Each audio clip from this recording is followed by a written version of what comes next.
Do you think that the things in Wall Street still the same, like that crazy life? So there's one big difference, right? And that's this.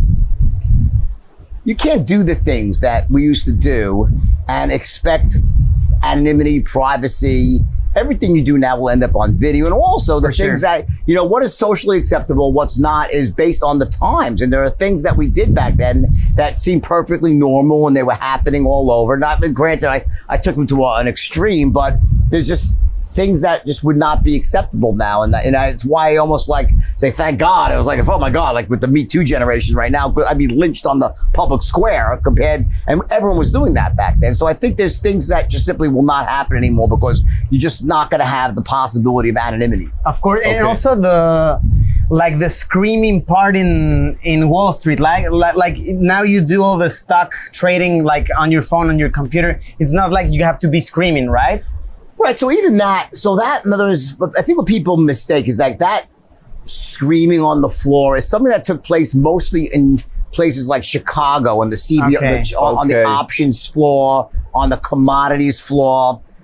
Great movie like Trading Places with Eddie Murphy, an old movie with Dan Aykroyd. It's an old movie, great movie, you should watch it, right? And like they show with the hand signals, that already had been pretty much phased out and replaced by computers. That's been a long time since that happened. But what you saw happening in Stratton was a retail brokerage firm, a sales operation that was selling stocks. That still occurs. Okay. A lot of it has now moved on to the internet in the sense that with viral emails and newsletters, but it still occurs, it still happens. But that was a sign of like, what's the most effective way to communicate with large groups of people? Back then it was the phone. Now there's also this thing we call the internet, right? And all the things that result from that allow us to do a lot of that communication online. And then at a certain point, you pick up the phone and speak to them. Yeah, like you buy the stocks on an app right now and it's different trading, right?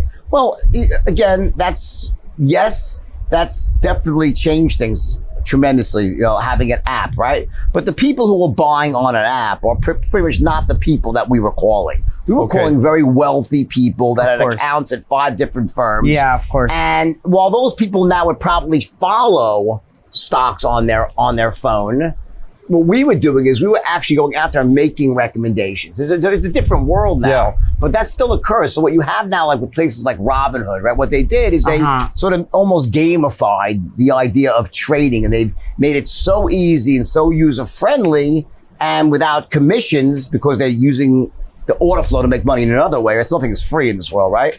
So it just opened up the possibilities. So someone like you guys, if you just start trading, it doesn't appear to cost you any money. It's easy, it's simple, and it's fun. But the stress in the office is still the same, and maybe the drug abuse. Which one do you think is the most common drug? Maybe medical stuff, or? So I think that thank God Quaaludes are not around anymore. They were too good. Lemons. If you have one, I'll take one right now. On air, in front of everybody, I will take this, and I will show you guys how I slur, because I love them so much. It's in my bucket list to have a Quaalude with Jordan Belfort. It's on the bucket list, right? They don't make them anymore, thank God.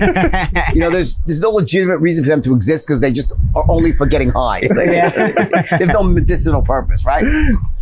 Like most good drugs, right? But anyway, no, the thing is that, at the time, right, we were doing stuff. It was just, again, like it was a different world, and the drugs that we had access to then are really not around today. And it's more now about this drug testing and human resource departments and it still happens. It still happens because people are people, but it's more quietly done. Stealthier, and a lot of it probably happens maybe outside the office, before and after work. At Stratton, and people are fucking in the coat closets, and it's like, you're gonna be scared to open a bathroom. Who's in there? If you want to join in, right? You are under a desk or anywhere, right? And that was again, also, but even before that, if you go back before I started that in 1978, before you guys were born, you would go to Studio 54 and you'd be snorting cocaine on the table. And no one would say a word. It was like, oh, you get it? You go to restaurants, people pour. So it keeps changing over time. That wasn't acceptable when I was doing business, but now there's a whole new set of rules. Yeah.